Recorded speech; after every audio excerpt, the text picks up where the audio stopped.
Hello, I'm Robin Gibson, and this is the Harvard House Money Morsel.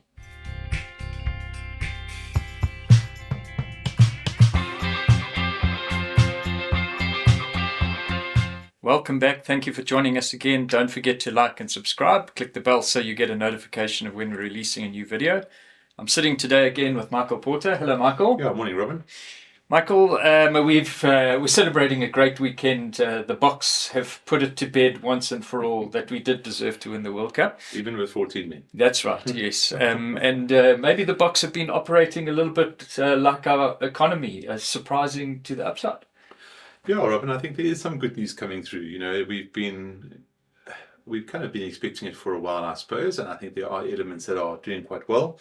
We have the medium-term budget this week, but I think essentially, Robin, in the middle of the year we were downgrading growth. Growth was downgraded, I suppose, from the beginning part of the year to the middle part of the year, from maybe 1.8% down to 1%. Now growth is actually being revised up 1.1, 1.2. So it's nice to see that at least there's some positive momentum. There's definitely an improvement in government finances. Tax revenues are better. VAT revenues are better. I think there's an expectation in the budget this week that that government will cut its borrowing requirement. Borrows 4 billion rand every week. That'll reduce that. Obviously, one of the reasons why bonds have been so strong, in addition to the whole inflation thing. But yes, Robin, there's definitely pockets of strength coming through. It's nice to see, low interest rates, low inflation, real wage growth, all starting to make an impact. I think last week we saw new car sales at the highest level since 2014, on a monthly. I think it was 54,000 units a month, which is the highest, really in 12 years or so. So yes, we've talked about this before. It's not all the Mercedes and BMWs, but we're still selling new cars, and that means people are prepared to borrow, take on some debt, and we can also see it in the credit numbers coming through from the banks that the demand for credit is starting to improve. Yeah. Michael, we've pointed out before that our biggest export by value is still gold and platinum. I know we're not the biggest gold producer in the world, but is this some of the sort of commodity prices starting to feed through into the economy? And do you think that can last a reasonable length of time? Yeah, Robin. Last week we also had net reserves. They were strong. Net gold and foreign exchange reserves. The gold price, reached 4,300. It dipped back down to sort of 3,950. This morning it's on a tear back up at $4,070 an ounce.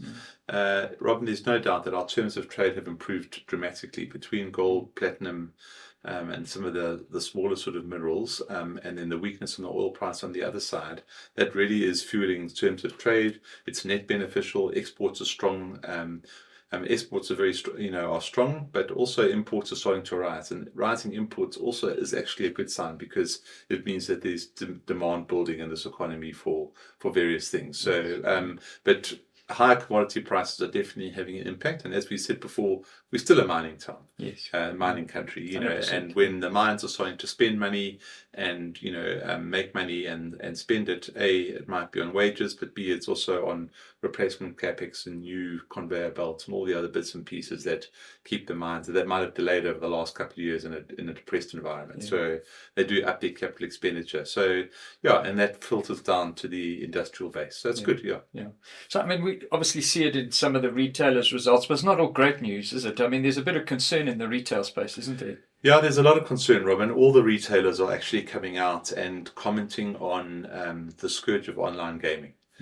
So it's one thing to look at the Proteas being sponsored by DafferBet and Hollywood Bet and Betway and all these companies sponsoring our national teams, but yeah, Robin, I think there's it's a relatively unregulated market. It's not to say it's completely unregulated, but it's relatively unregulated, and there's just more and more evidence that people are gambling to try and make ends meet, which is a horrible situation to be in. Yes. You'll remember the old days where gambling was heavily regulated, and you had to go down to the independent homelands. Sorry, I don't know what I can't remember what the right phrase is now. But exactly. To gamble, and obviously that changed. But it's a real scourge. I mean, Foschini had their numbers on Friday. sales were all right, but margins were lower, right? Markdowns were higher, profits coming under pressure. I mean, so you had Foschini commenting, you had Pick and Pay commenting, you had companies like Famous Brands commenting that a lot of this, what we should see in discretionary income gaining momentum and feeding through to the retailers and feeding through to the consumer side of the economy, is being sucked out by this online gaming, and it should be a concern for government. I mean, there's evidence. I mean, we wrote about this in Intuition 5-6 months ago, so we were well ahead of.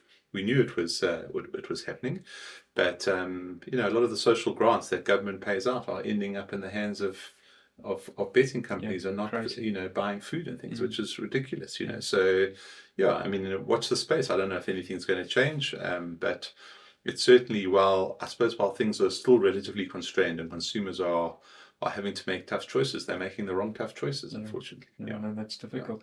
And then, Michael, moving across the ocean, we saw that all the AI stocks maybe taking a bit of a breather in a long-term bull market, or I think it's interesting, Robert. We often talk in this forum, and I think it's so worthwhile repeating that. What makes markets go up and down is the reality relative to expectation. And when I suppose you get into bubble territory, I think we can argue until we're black and white whether we're in bubble territory on AI. But when expectations get elevated, the risk for disappointment is low. And I think last week we saw, maybe for the first time, maybe not the second time, but just a little bit of moderation, and some of the AI stocks sort of coming off, or some of the big tech stocks coming off, and maybe just a little bit of a reality check on what's sort of going on. These companies are spending a huge amount of money. We were looking at Amazon last week, and their 12-month rolling capex is $135 billion. That's just from one company. I mean, if you translate that into rands, close to 2.5 trillion rand they've spent this last year on AI infrastructure. That's, at some point you do have to get a return on this money. I think that's where the market is just saying, are we getting returns on this money? And it's almost like a bit of a reinforcing bubble, because OpenAI is buying from Microsoft, who's buying from Nvidia, and it's just like these big tech giants moving the money around, And so I think there's just a slight a reality check. I don't think that this is the start of a major reversal. I think AI is still gaining momentum, but it doesn't mean to say that the stocks can't have a well-deserved breather and come down a little bit, and you have some rotation into some more defensive stocks or some more slightly older economy stocks that are much more fairly priced. So. And then, Michael, we've mentioned it before, but there's also the US shutdown, which, I mean, it's hard to believe that the market still maintains its positive outlook when effectively administration of America is not working. But it does look like there's signs that it's going to last night there was a vote, Robin. I mean, it's been 40 days now. Last night there was a vote. I think it passed the first hurdle. It's still got to pass, as I understand it, 2 more hurdles. A different Senate and the House, or whatever the case is. So I don't think that it's a dead cert, but the pressure's definitely building. And Thanksgiving looms in November for Americans. The